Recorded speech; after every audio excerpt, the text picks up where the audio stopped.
The fluorescent lights of Sterling Corp's main office flickered against the falling snow outside as Marcus Chen stood in the HR director's office, his weathered hands trembling while clutching a termination letter.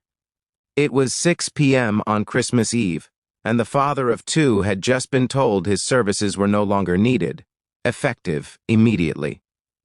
His daughter Emma needed surgery in 3 weeks, a procedure that would cost more than he'd saved in 5 years, and now his insurance, his paycheck, his last thread of hope was being cut.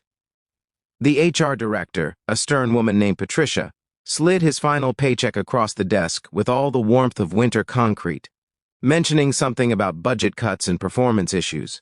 Marcus didn't argue. He simply nodded, picked up the check, and walked toward the elevator, his reflection in the polished floors showing a man who'd aged a decade in mere minutes. If you believe everyone deserves a second chance, if you believe in the power of kindness and truth, please hit that like button, drop a comment below, and subscribe to this channel.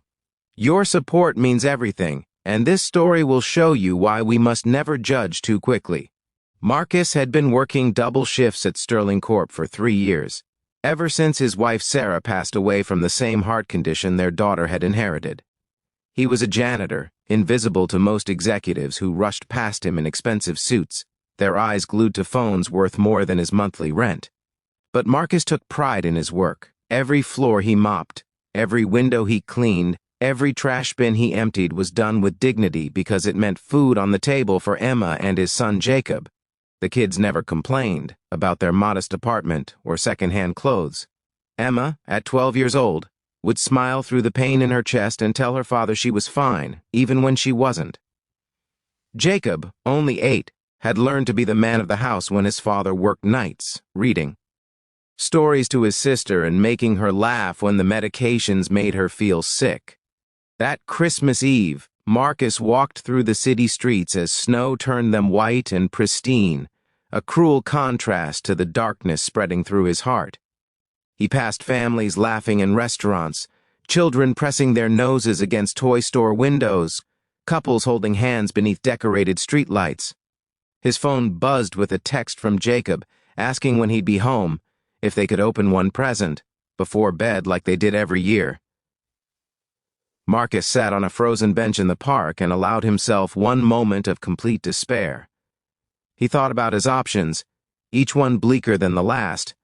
No job meant no insurance. No insurance meant no surgery. No surgery meant losing the only part of Sarah he had left in this world. What Marcus didn't know was that his firing hadn't been Patricia's decision alone. The order had come from higher up, from a new efficiency consultant who'd been ruthlessly cutting costs across every department. And what nobody knew, not even the consultant, was that Marcus's termination file had been flagged in error, mixed up with another employee who actually had performance issues. The real story was buried in Marcus's supervisor reports, glowing recommendations from his night manager praising his reliability, his initiative, his character. But in the rush of holiday cutbacks, nobody had bothered to check. Meanwhile, at Sterling Corp's headquarters, CEO Jonathan Sterling was working late in his corner office, reviewing the year's final reports. Jonathan was a self-made man, someone who'd built his empire from nothing, but lately he'd become disconnected from the human cost of business decisions. His assistant had left a stack of termination files on his desk for final approval, standard procedure he usually rubber-stamped without a second thought. But something made him pause on Marcus Chen's file.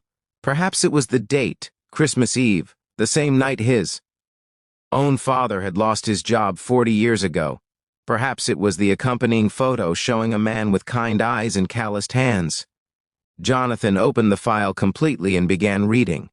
What he found made his blood run cold. The performance issues cited didn't match the supervisor reports. The dates were wrong. The employee ID had been transposed. This wasn't just an error, it was an injustice, and it had been executed on Christmas Eve against a single father whose work history showed nothing but dedication. Jonathan's hands shook as he read further, discovering through attached insurance claims that Marcus had a daughter with a serious heart condition requiring surgery.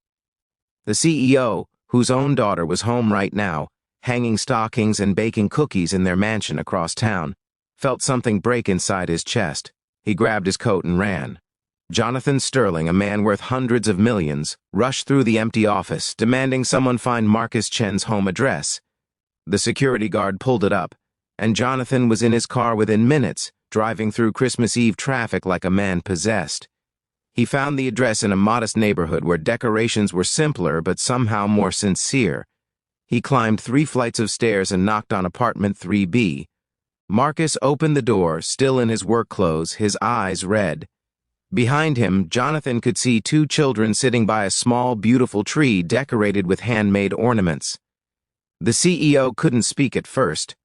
He just stood there, this powerful man reduced to tears, and finally said that a terrible mistake had been made. He explained everything while Marcus listened in stunned silence. Jonathan didn't just offer Marcus his job back, he promoted him to facilities manager with full benefits, a salary increase, and a personal promise that Emma's surgery would be covered completely, along with any future medical needs.